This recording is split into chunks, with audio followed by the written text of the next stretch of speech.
With the growing list of rappers that have been killed, one would think that choosing a career in hip hop is the most dangerous job in the world, which is something that French Montana said. Unfortunately, in the past 40 years, tragedy struck the music world as numerous young, rising rappers fell victims to gun violence, some that weren't even involved in gang activity at all, leaving behind shattered dreams and legacies cut short. Despite a promising future in hip hop, a young and upcoming rapper's life was cut short when he was murdered in 2000. He was only 21 years old when he was gunned down in Compton, California. He was an affiliate of the Campanella Park Bloods, a black street gang on the west side of Rosewood, also called Compton, California.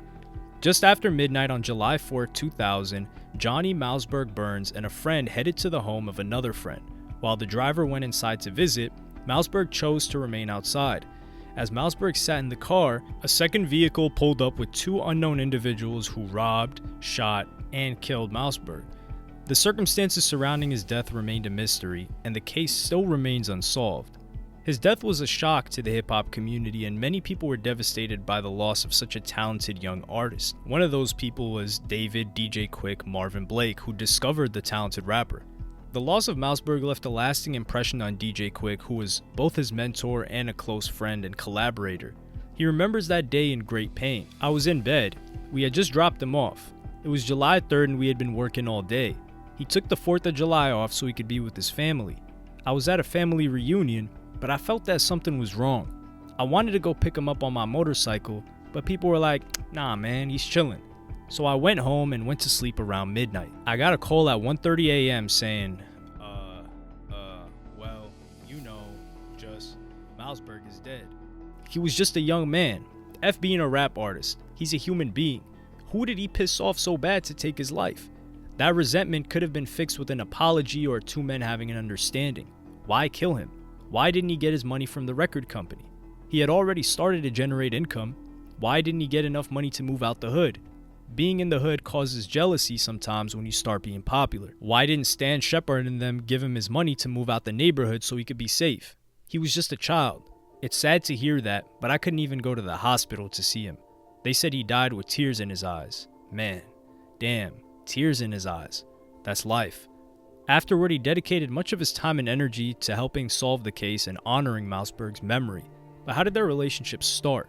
DJ Quick and Mausberg met at a local concert in 1997.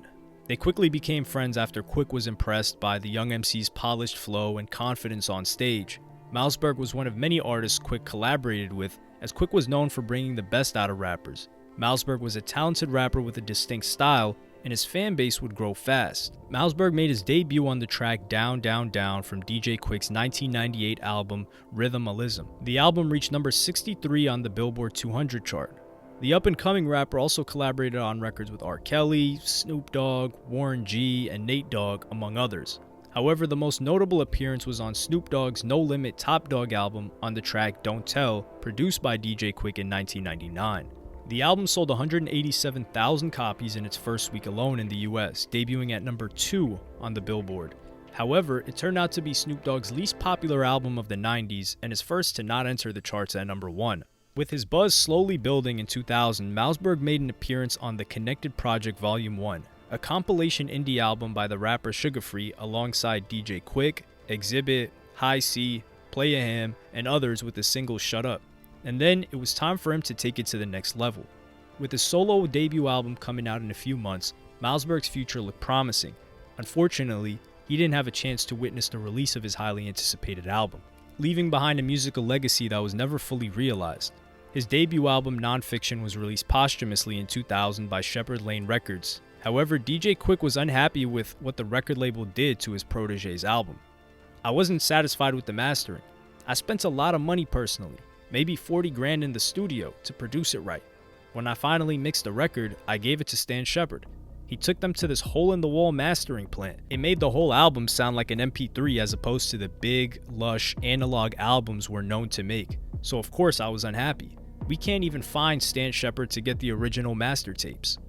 DJ Quick is one of the most successful and respected artists in hip-hop history, and he continues to produce innovative and powerful music that's loved by fans around the world. His love for music formed at a very young age, and by the age of 12, he could already play several instruments.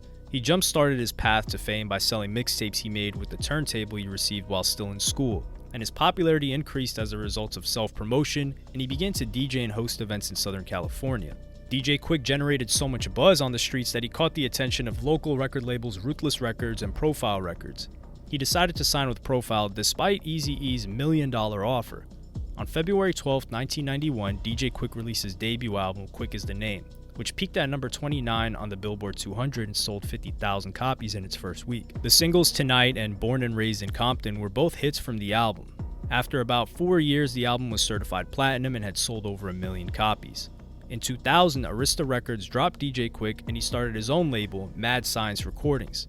In 2005, he released the critically acclaimed album Trauma, re-released Under the Influence, and released Greatest Hits live at the House of Blues the following year. In 2009, Blackout, a joint album with Corrupt, was released and debuted at number 61 on the Billboard 200, selling 10,000 copies in its first week. He was an instrumental part of the G-Funk sound and helped it to gain popularity early in the rap world, and his music was most known for its innovative beats, powerful lyrics, very West Coast, and he's been credited with helping to define the West Coast sound within hip-hop. Beside having several critically acclaimed albums such as Quick Is the Name, Way Too Funky, and Rhythmalism, he's also worked with many of the biggest names in hip-hop and on the West Coast.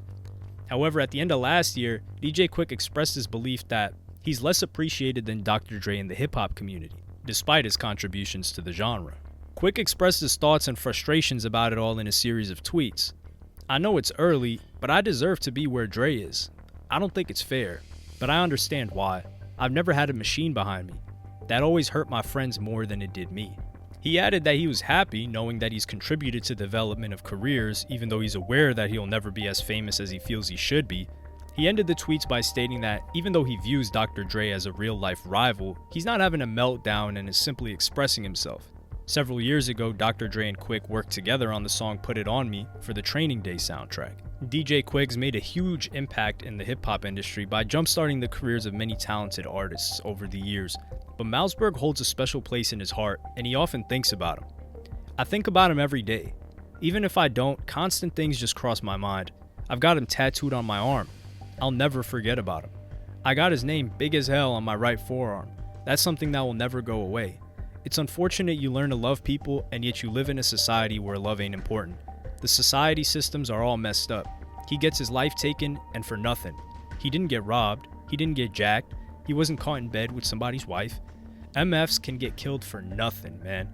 It's just such BS. Despite Malzberg's short life, his impact on the hip-hop community, especially in the West Coast and his city of Compton, could have been significant. On the other hand, DJ Quick has become one of the most successful and respected artists within hip-hop history, and his dedication to honoring Malzberg's memory is a testament to the deep and lasting friendship that they shared.